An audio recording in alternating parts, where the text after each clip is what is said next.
Welcome to Wine Talks with Paul K, and we are peeling back the wine business one label, one cork, one bottle at a time. And of course, we're always on Google Play, iTunes, and all your favorite podcast hangouts. But today we have a very special guest, and we're going to peel back the Armenian wine industry one more time with one of my old friends, Victoria Aslanian. Welcome. Such a pleasure to be here. Thank you. I do have to bring up that first, how many years ago was that?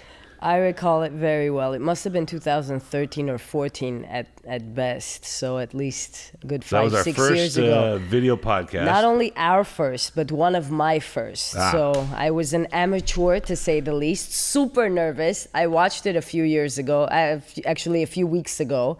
And I saw, and I was a little bit proud. Okay, we've come a long way. You did a obviously. Good job. What are you talking about? I remember you saying, I'm so nervous. And I thought, I was unbelievably nervous. No, when I watched it, I saw why. I mean, I was still just getting my feet wet, as it were, and drinking less. Now that helps. And I keep on making the joke. You know, I used to have a very thin voice. I've just spoken so much in the past few years promoting what we're doing because there's so much to say that now I sound like this even when I'm not. It seems like the only place I haven't seen you is in Armenia, since I haven't been since 2006, but we were in Washington, we see Boston, and you've done TED Talks, you've done all kinds of things. So yes. But that can't be, I mean, your voice has changed that much. It's great. No, it's been amazing. Not just TED Talks. We were in LA Times Magazine, in Foreign Affairs Magazine, CNN, BBC, Arte TV. We filmed a bunch of movies at ArmAs.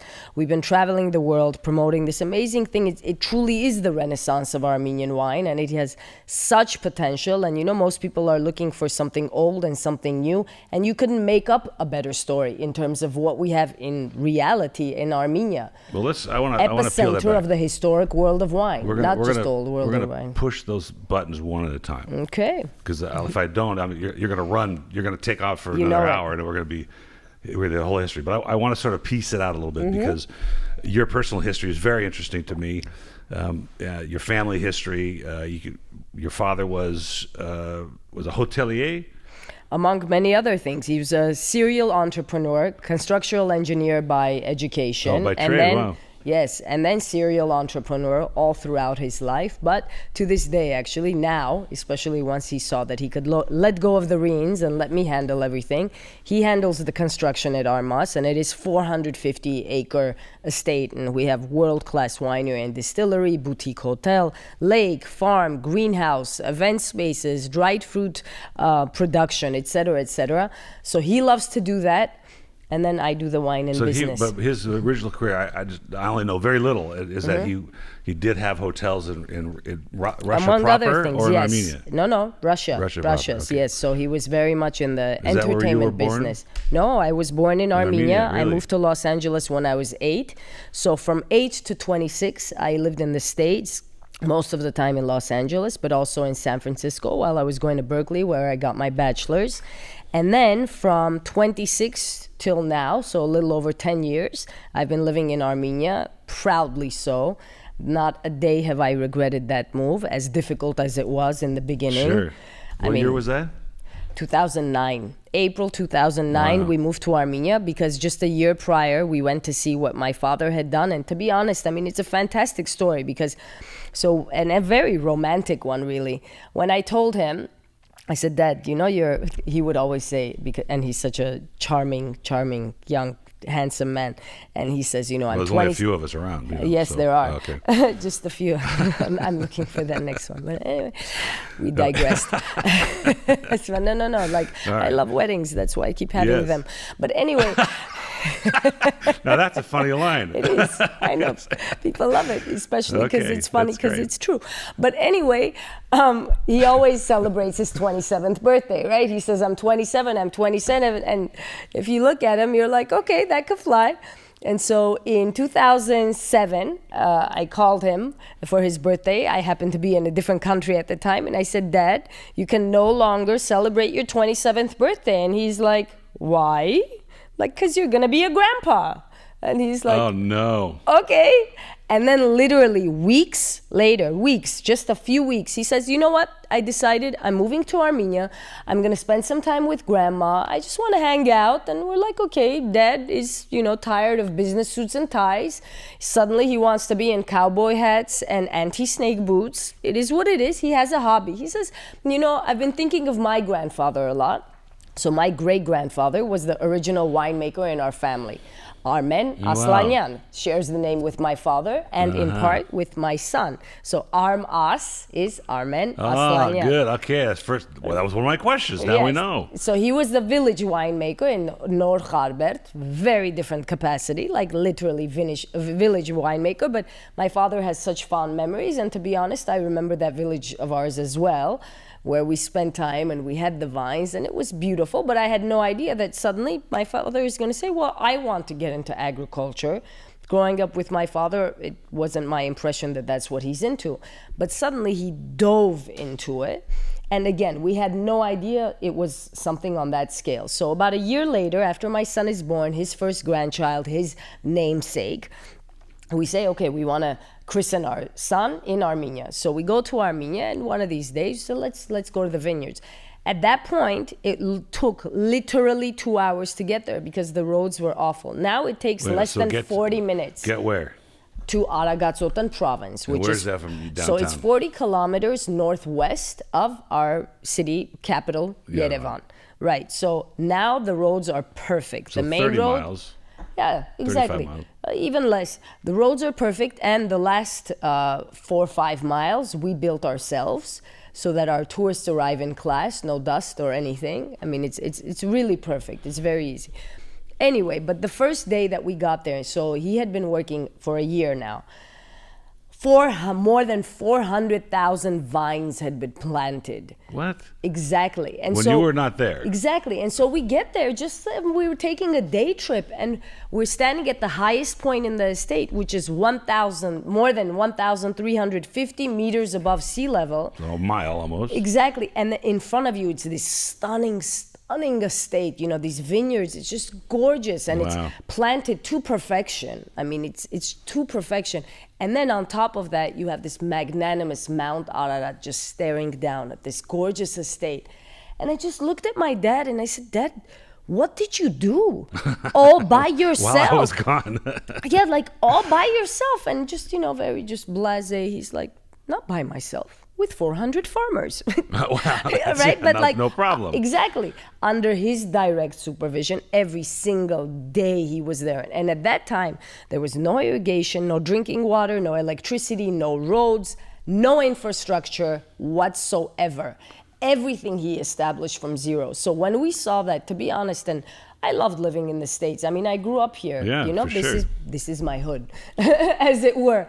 And so for me to move back to Armenia, it was such an impossibility in my mind throughout the years, even though I was always very, very, I have an Armenianness about it, but I never saw myself living there. But when I was in that place, that terroir, that environment, that love, this magic of nature meets man, and I just immediately, I said, Dad, I want to come this here. This is not bad, huh? We kind of think this is pretty cool. Yeah, I want to come and be by your side. Yeah. And he goes, maybe when we do the winery. And I'm like, we're doing a winery? He goes, yeah, I want to do a winery and distillery there, a lake, a farm, a greenhouse, some orchards, some vineyards, some boutique hotels. And we're just like, it sounds like you have a plan, but more like a vision. But to his credit, I mean, well played. I do this with my children today, right? I have 2 boys of my own now. But the way that he played it was, I will not ask you. You will want it, period. Oh, that's pretty smooth. Yes, that's it was. That's an Armenian sort of mother, backward, back into it kind of deal, isn't it? Yes, it was. So why did he choose this? I mean, I understand the valley's beautiful, but, when we talk about wineries and vineyards, we talk about soil and terroir and the whole thing, and you're looking at, and I believe terroir is more than just the ground and the weather. It's the winemaker's influence and the lifestyle influence of a vineyard, but why did he choose that place? So the reasons were twofold. Number one, absolutely, first and foremost, terroir. So first of all, Armenia, we should mention, is located on the 45th parallel. And if you know a little bit something about that, and there are books written titled The Magic of the 45th Parallel, because of the way the sun rays hit the vines, right? You get every bit of the vine, hence the magic of the 45th parallel. On top of that, we have 30 layers of soils, including at ArmAs, and most of them are volcanic and limestone in character. So it, gives this minerality, this freshness that you want, and calcium carbonate, et cetera, Basically, the magic of nature does what it should in the most difficult to cultivate situations, but giving the best rewards. On top of that, we have this undulating terrain. So at ArmAs, we have from 1,100 up to over 1,350 meters above sea level. So again, it's yet another layer of this perfect terroir. And then we have 300 days of sunshine, cold winters, so the vines rest, warm summers, so that the vines ripen, but cool summer nights. So when you have this big temperature shift between day and night, sugar, acid balance, and again, all of these things that you don't necessarily need to be able to recite, it just does translate into a perfect bottle of wine. It's God-given to us. And so I keep saying, and it is so, we are blessed with the idyllic terroir of the vine. And it is not coincidental, with all of this said in terms of terroir, that Armenia is regarded as the birthplace of the vine and motherland of wine. Now, every year, and there is this debate, Georgia finds something, and then we find something, and then they find something, and then we find something. Georgia is a 4-hour... This is a seesaw. No. I want credit for the oldest wines. Yeah, but the thing is, listen, Georgia is a 4-hour drive away from Armenia. And also, it all used to be Armenia anyway. But no. That's right. No, but the thing is, listen, wine developed in this region, this Caucasus region. So next year they find something, the other year we find something. This is where it originated. This is all our land. It's our territory. A border here or there, it's really not that significant. The point is, this is where it happened. And it's not coincidental that this is where it happened, because we do have this idyllic terroir of the vine, which is even confirmed by biblical legend. Yes. So in Genesis 9:20, Noah and his sons, when they land on top Mount Ararat, whom we're loaning to Turkey right now. That's right. We just borrowed we're it just for a while. like, keep Made it a for little us. Our research for borders us. aren't big Right. enough, but we have the view. And if you've been, it's completely different, right? View. But anyway, when Noah and his sons and lots of animals landed at top Mount Ararat, he and his sons later journeyed down to the valleys of modern-day Armenia and planted the first vines. So we have the biblical... I got to hold you right there. Sure. Because it later goes on to say, and he became drunk. And that's the part that we really appreciate. Yeah. But what's wrong with that? And what's wrong with that? The geopolitical part of this is interesting to me because, as I understand it, and I've had other Armenian winemakers in here. I've had many... I had a Central European expert in the other day, Stetson Robbins. It seems like in the Soviet bloc era, Armenia was told, you're the brandy manufacturer. So the wine trade just became strictly growing grapes for acid, with a lot of acid just for brandy. And Georgia, you're going to make wines for us. Exactly so. That is exactly what happened. So when Armenia joined the Soviet Union in 1921 until we joined, or they asked us to come over with a rather strong influence? Either or. Not completely wine related, but this is what happened. So from 21 to 91, Armenia was part of the Soviet Union. And it was strictly decided that, yes, Armenia produces brandy, Georgia produces wine. But at brandy, we excelled. In fact, as a nation, it is the only production that we have had a world market share in terms of production. And the reason why is because the raw material is the same. To make brandy, you must first produce a white wine that you distill. So you need grapes. And again, because the terroir is given to us, we had such success. And most people know, when Churchill says, never be late for dinner, drink Cuban cigars, and drink Armenian brandy. That's right, and supposedly, Stalin sent him a yearly supply of Armenian brandy, which is fabulous. But also, one of the things that we personally, as the pioneers of the Renaissance of Armenian wine currently in the past decade have done, is made a shift in viticulture, because, as in grape growing. Because when you grow the grapes, even if you have the best terroir, right? But if you grow the grapes that you intend for brandy or for wine, it's slightly different. Sure they are. Yeah, of course they are. So you want a certain different kind of sugar acid balance and pH. And then also, most importantly, you want different quantity with wine, because the alcohol is lower and the grape should and does shine more. Then you want to make sure that your grape, your berry, is concentrated with quality and not with water. I'll share a fun fact with you in just a moment with regards to that. All right. But also, and so it does, even though with brandy, of course, the raw material is very important, but barrel aging is equally, if not more so, important. And it's very interesting that just as in France, you know, you have this fantastic terroir and the corresponding oak forests, right? God did that. Well, she also did it in Armenia. So we have, you know, this amazing terroir. And then in the Artsakh region, Nagorno-Karabakh, depending on how you would like to say that, but nonetheless, in the Artsakh region of Armenia, we have these impeccable, yet another undiscovered industry that we're sitting on as we speak, these magnificent oak barrels.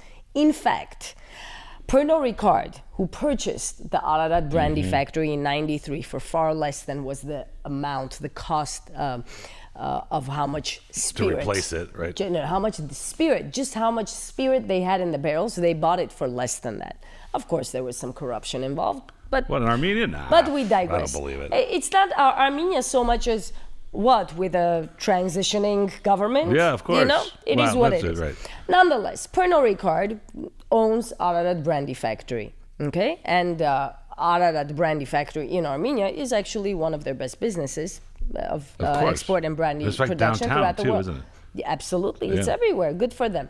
Now, what they also do is they purchase the oak from the trees from Artsakh, and they have a cooperage in-house. They produce the barrels and they sell them to France. They are the only exporters of Armenian oak to France. What is that called? And Caucasian oak? Caucasian oak, exactly so. It is Caucasian oak, and one of the things that sets it apart, especially in the Artsakh region, is that these oak barrels are, as opposed to, for instance, French oak barrels that are 70 years old, these oak barrels are from 120 to 400 years old. Tighter grain. Better. Absolutely. And then, of course, they wet it for 3 years so that they can bend it, etc. And they have, if I was to quantify it, I would say, let's say 30% more vanilla and cocoa flavors, but also these magnificent, magnificent aromas of dried fruits.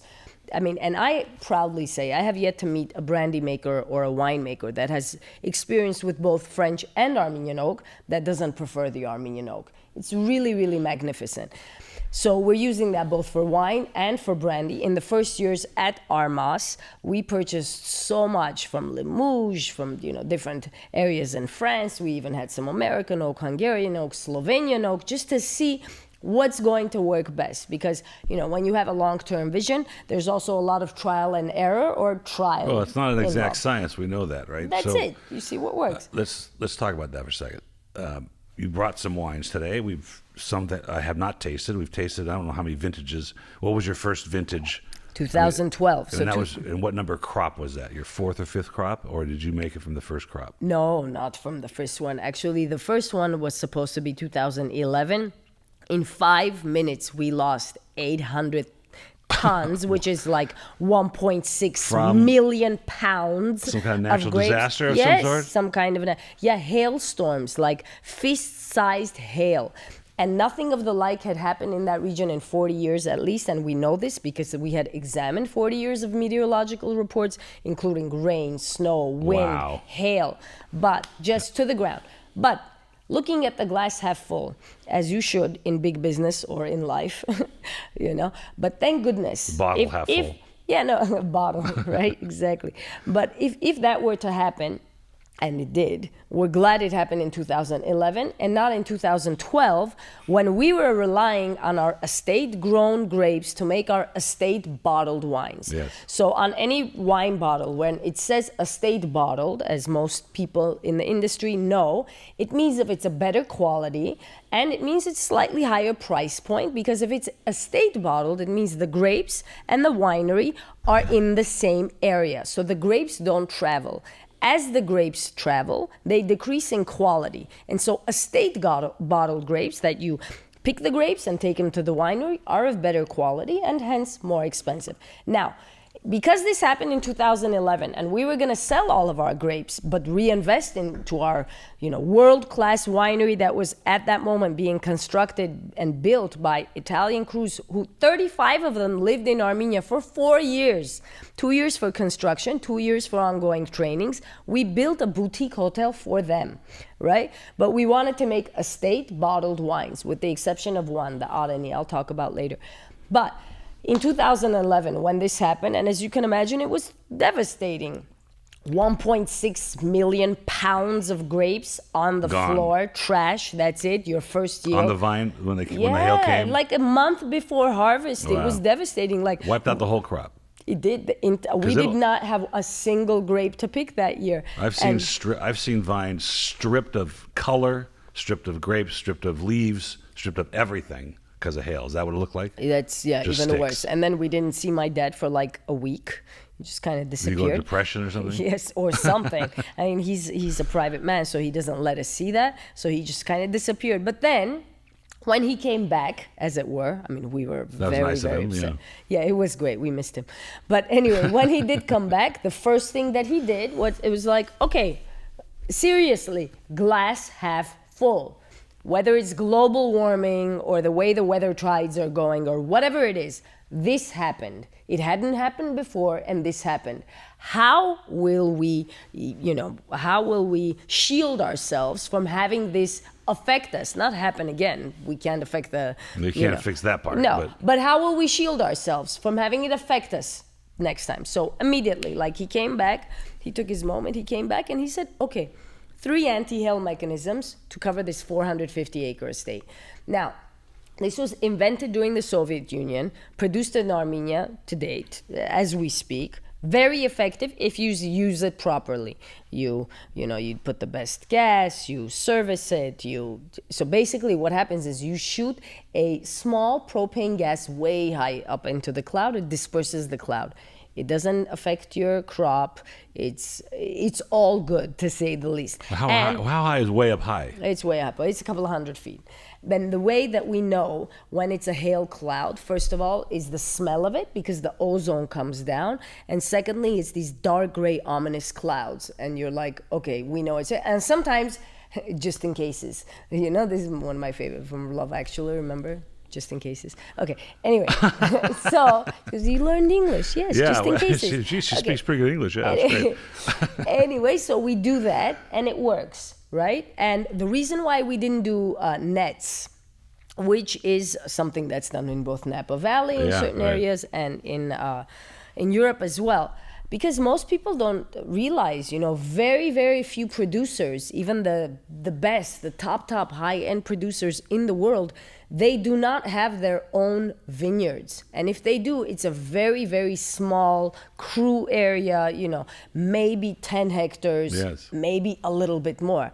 Ours is 180 hectares, and it's this undulating terrain. Huge. It's huge, huge. It's standard. a city. Yeah. It's huge, right. And it's completely surrounded by an 8-mile wall, no less. We call it the Great Wall of ArmAs, for 4-legged animals, because we have a lot of animals that graze in the area. But in all honesty, also for 2-legged animals, because it's a big estate. There's a few of us around, yeah. Yeah, but anyway, also. Very few people know, except the people who've been to ArmAs. We have this other really magnificent thing in that specific area, which I discovered over the last few years.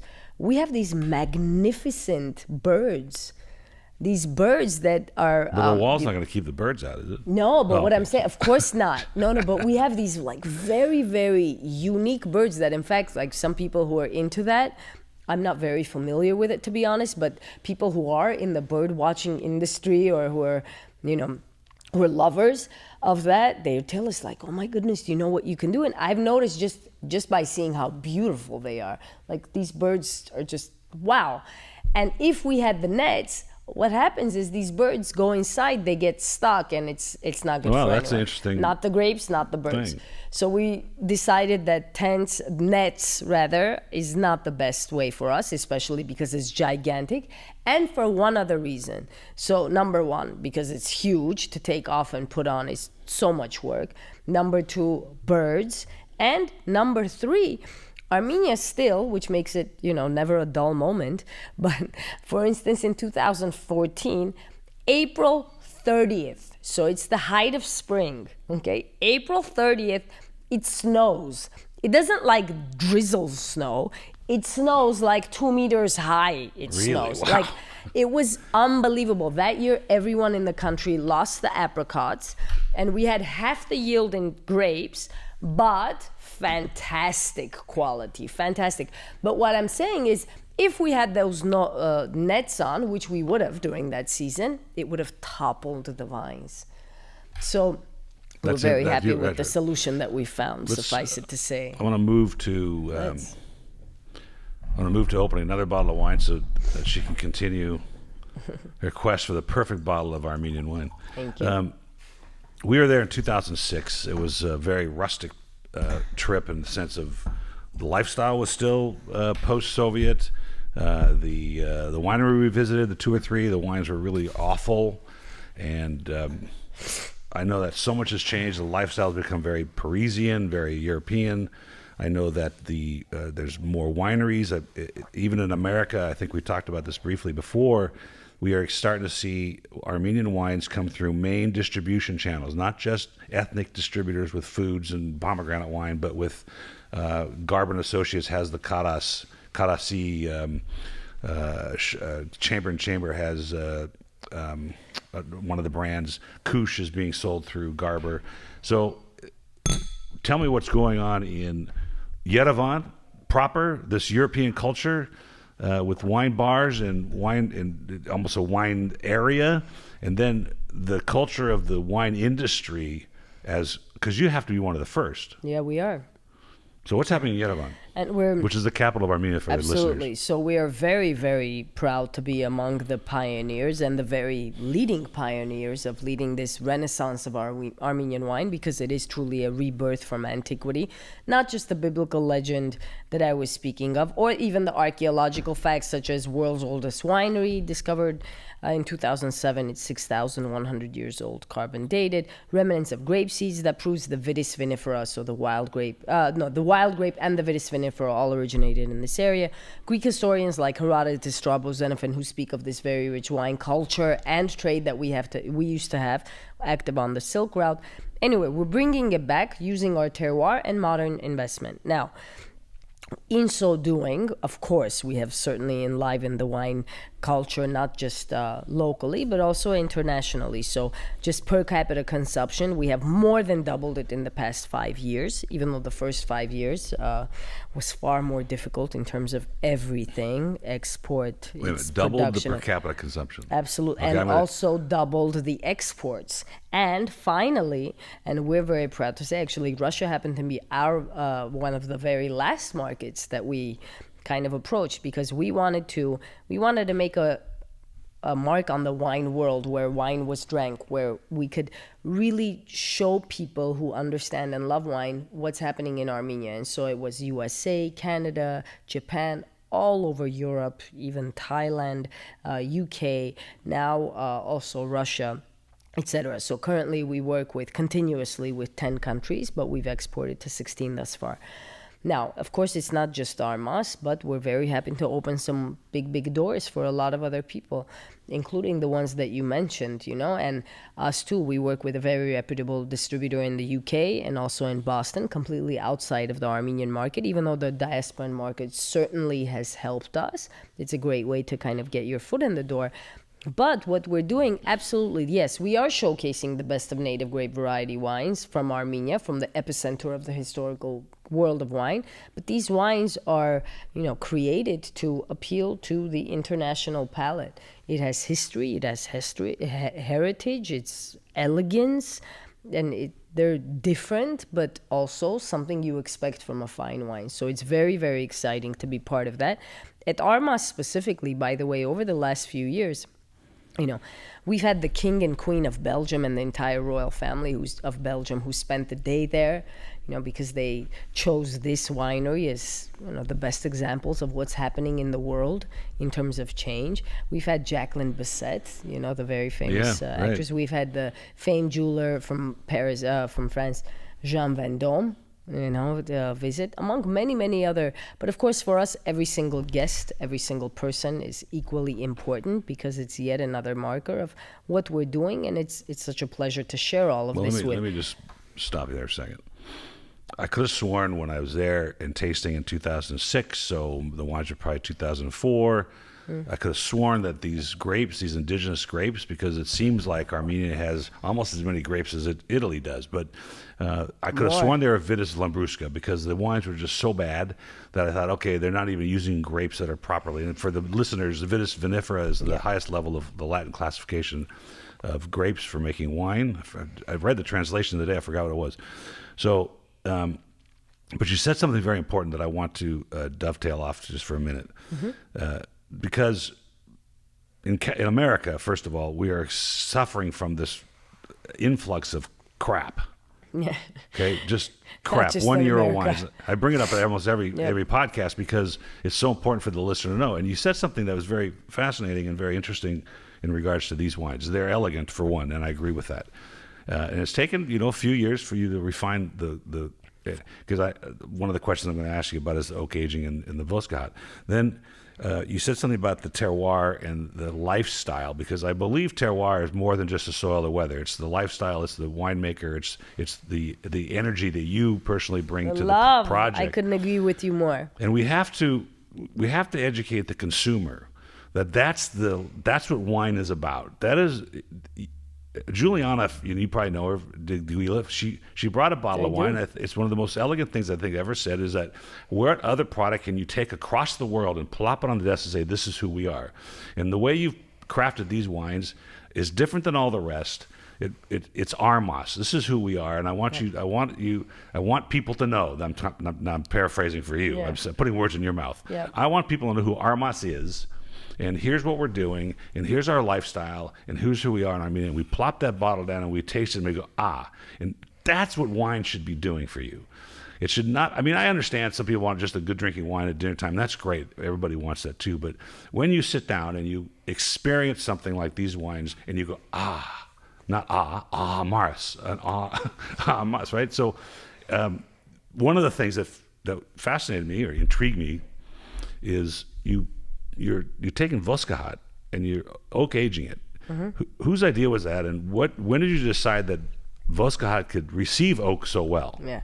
Well, first of all, I really want to thank you for what you said, because it means a lot to me, because I've had so many meetings with so many people all over the world who say, why don't you make this because it will sell more? Why don't you plant this because it's easier to sell, especially the European grape varieties, or this style or that style or this or that, or just an easy sell. And it says, of course we can do that, but I don't want to produce something I am not going to drink. There you go. That's it. That's a very sound philosophy, by the way. Yeah, that's it. And I understand maybe it's not the best. Perhaps. We'll see. Remains to be seen. I won't sell anything I wouldn't drink. That's it. Thank you. That's it. Let's do the best of what we can do. Even if, and come on, in the beginning, we didn't have the market for this. It's not like we produced something for which there was market demand. We create the market as we went along, which there's a lot to be said about that. And so we've been doing things, and every year, of course, with our winemaker, Emilio Del Medico, who's from Friuli, we discuss, depending on the grapes and depending on the style we want to do and what we want to try and see. And I said, okay, I drink a lot. I need something that I can drink. I need something that I can That almost drink. went right over my head, by the way. Just, I almost didn't catch that. Yeah, let's cut to the chase, right? I drink a lot. Okay. So can we make something that's not going to kill my stomach, considering how much I drink? Yes, okay. No, I mean, I'm exaggerating a little bit, of course. But nonetheless, I said I want to make a really, because we have actually, up to this point, we had two fantastic whites, our Gangun and the Voskehat. And I said I want to make like really, really just this white wine that's going to excel. What do you suggest? And he says, okay, the Voskerat, which is, it's actually Voskehat because he's Italian. He pronounces it slightly differently. He said, okay, this year we do 5 barrels. Okay, we do 5 barrels. I said, great, let's. So we did 5 barrels of the Voskehat Reserve. We barrel fermented it and then aged it in oak for another 10 months. It was just magnificent. We did 5 barrels the first year, 12 the next, and another 15 the next. To date, we only make 3,500 bottles of this wine, and it sells out every year. It's fantastic, and we bottle age it before we release it to begin with. But and Voskehat, to begin with, is one of the oldest native grape varieties in the world that is still used today. It was featured by José Vulemos, who penned the book Wine Grapes with Jancis Robinson, Master of Wine, Jancis Robinson. He chose our Voskehat as the topic of his Master Wine class at Villa d'Este, the World Wine Symposium, the Davos du Vin, in 2014, where Armenia had the place of honor thanks to our efforts, and then we also went there in 2015. Anyway, so just as this big grape is fun. Yeah, it was huge. Well, just as big huge. an accolade, I poured it at a tasting here at Wine of the Month Club. Nice. Yes, of course I know this. Of course I know this. No, of course. It's wonderful. Like, we just need people to try it. What I'm most proud of, and, you know, by the time we invested tens and millions of dollars, and not to mention every iota of our, you know, spirit, blood, sweat, tears, love, hope, inspiration, you name it. Like, this is our life. This is what we did. We turned our lives upside down. We're in this, and it's so much bigger than us now. So it's not like, well, let's step away, buy a few apartment buildings, you know, collect the rent, live happily ever after. Right. No, we don't birthed want to do it. that. That's too much. That's too easy. Exactly. No. We want to get in the wine business. Birthed this, and we started this magnificent thing that's happening in our country, and we know for certain, and we're very proud of that today. When that will happen even more so, you know, remains to be seen, I think sooner than later, but we're very, very proud that this has the effect, like this affects our country in a way that I couldn't even begin to explain, but I will try. Just give me a moment. It involves pretty much everything our country needs today, which is agricultural development, jobs for people in the rural areas, production, export, tourism, and cultural standards held high. But aside from what we need, it's also something that we can share with the world. You know, this magnificent terroir, this history, this heritage, this romantic story, very real romantic story of the renaissance of Armenian wine, these native grape varieties that are from the epicenter of the historic world of wine. Armenian wine has the potential to be our country brand, but also our country ambassador all over the world, because wine is wine. And it's God-given to us, this idyllic terroir of the vine. And now with modern know-how, massive investment, lots of fabulous winemakers, and, you know, we're quick learners. We're doing, you know, and this isn't, again, it's not just like I'm saying, we have really good wines. No, we have 36 international wine competition awards to date, including the most prestigious ones in the world. Yes, Besides just ArmAs. all the other wineries now. Just ArmAs has 36. From Decanter in London, Mundus Vini in Germany, Concours Mondial de Bruxelles, which was organized in China, but they have them all over Europe. Yeah. And Wine Enthusiast, Parker, and Wine Spectator coming soon, you know, for the States. Well, let me ask you but so far, because we were focused on Europe, that's why. You said something important. You said a lot of things important. I'm not diminishing what you said, but besides the ethereal value of grape, because this is important. This is one of my newest philosophical conversations I have with people. You can't, and you brought wonderful dried fruits for us to have, and I appreciate that. But you can't get that ethereal experience from a dried apricot or a prune or a date. You don't get. There are very few products in the world that you can plop on the table and say, "This is who we are," and we just talked about that. I think the only other thing I bring this up a lot is maybe a 1958 Maserati. Maybe that will show you what the Italians are about. But you brought up the ethereal value of the grape itself. What is it about? God gave us this grape to produce these wines to make us feel something that no other beverage can do. Right? This doesn't exist, and this is what I think the value is. But you said something important. You said that it costs hundreds of, if not hundreds, but tens of millions of dollars. Tens. You've got the wineries in Armenia have gone from 27 to 54. You mentioned that off camera. And so in Napa Valley, for instance, in Paso Robles or Sonoma, anywhere in California, in order to try and make money, let's talk about business for a second, to try and make money in this industry is virtually impossible. Because unless you're one of the generations that's taking over your father's vision in 1975, and don't have any debt, to start from scratch and buy Vineyard, plant it, wait 5 years, pick the grapes, buy the bottles. You're looking at $200 to $300 a bottle to make any profit, and no one's going to pay you that. Yep. Is it a dream in Armenia to be able to still buy land at a price and plant at a price that you could possibly make wine, or is this we're already at a point where it's just really hard to do? It's hard to do anywhere, but you have to multitask. So, for instance, at ArmAs, we have an A to Z scope of operations, which has certainly helped us, especially the closer that we went from like K to Z instead of from A to K, right? So actually most people don't know this, but maintaining the vineyard, doing the viticultural aspect of it is absolutely one of the most difficult, most expensive, and most just draining parts of it. And that's why very few businessmen in the wine industry or otherwise want the agricultural headache, because it's the most difficult to manage, because it involves the most amount of people, and it's farmers, and then of course it's nature. You never know what's going to happen. In Armenia, just barely are we kind of touching upon if we can have some agricultural insurance, because we didn't have that before. So when we had that hailstorm, it cost us $1 million plus. See ya. Yeah. No questions asked. Like, it was no longer discussed. So be it. Okay. But where we do see the potential, and this is what we're very proud of, that has been also growing our international demand, is having tens and thousands of tourists from all over the world.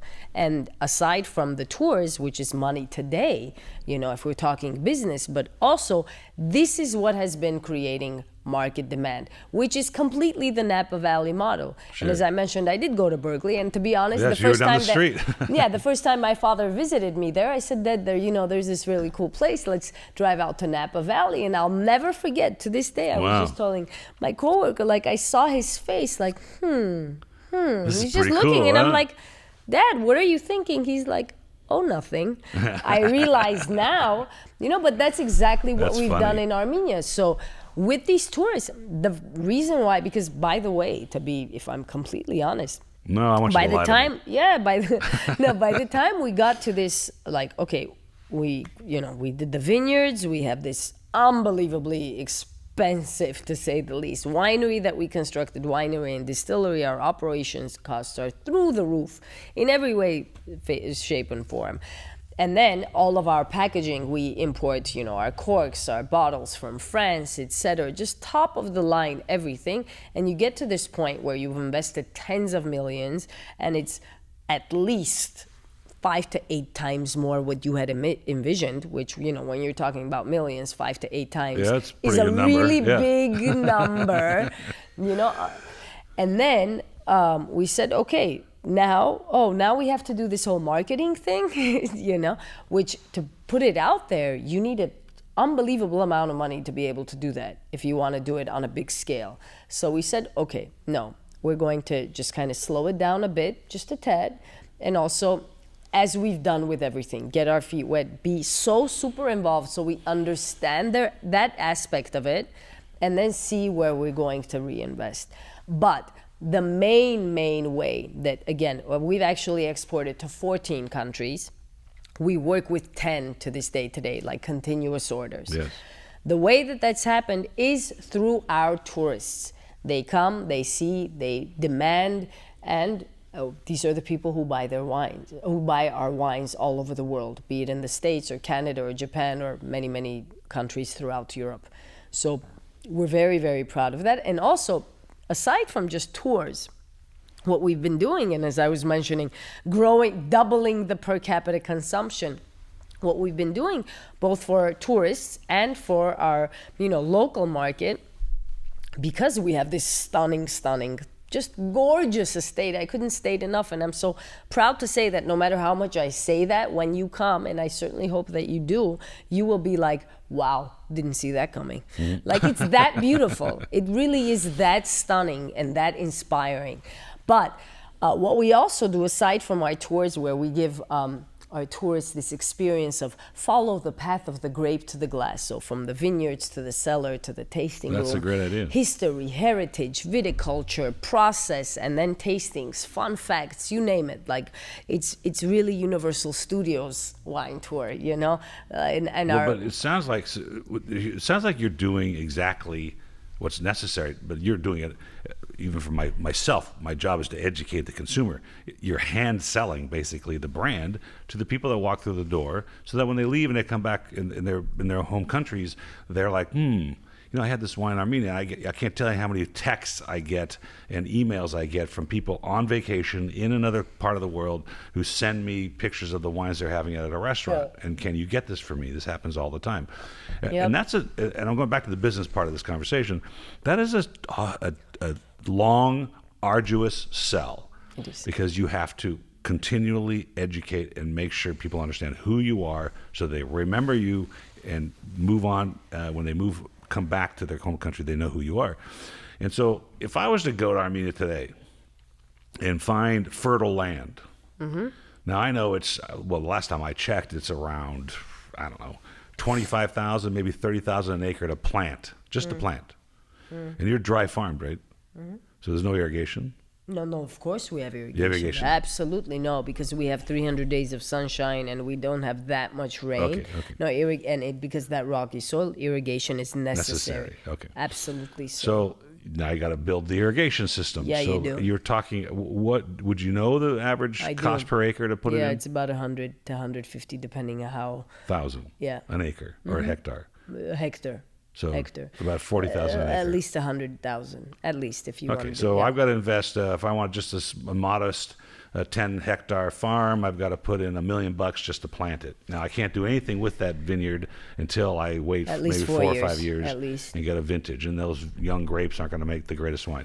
I have a cousin, by the way, who just was so excited. He lives in the valley. He lives at I forgot the little enclave, and he planted, 4 rows of Cabernet and Merlot. Okay. And he's texted me a picture the other day. He goes, "Can we pick this and make it?" It's like, I go, "You've got everything going against you, but you know what? I think you ought to just figure it out." I tried to help him with finding a co-op to pick the grapes and make them, and he found somebody. So he's making his first vintage, and this is important to me. He is so excited. Yes. I mean, he doesn't have the terroir. He doesn't have the age of the vines. He doesn't even know what the clone is. But he planted these grapes, and he is just so excited to find out what this is going to be. On the off chance it's going to be. He's got the love. I think it's the off chance it's going to be the next Opus or Pomerol or something, right? It just may be. So you can never you never know, right? underestimate love. You never know. It's like cooking. Come on. But what other product is like that he's just so excited? I mean, we have fruit trees at our house, and I don't get that excited. I mean, I love them, but I'm going to make wine. I'm going to make some wine. He goes, "It's only going to make 2 cases," because he's got like 3 rows anyway. The way it goes. Yeah, so the way it goes. It's so exciting to have you here and to hear about this history. And we could go on. You and I could probably talk for hours. For sure.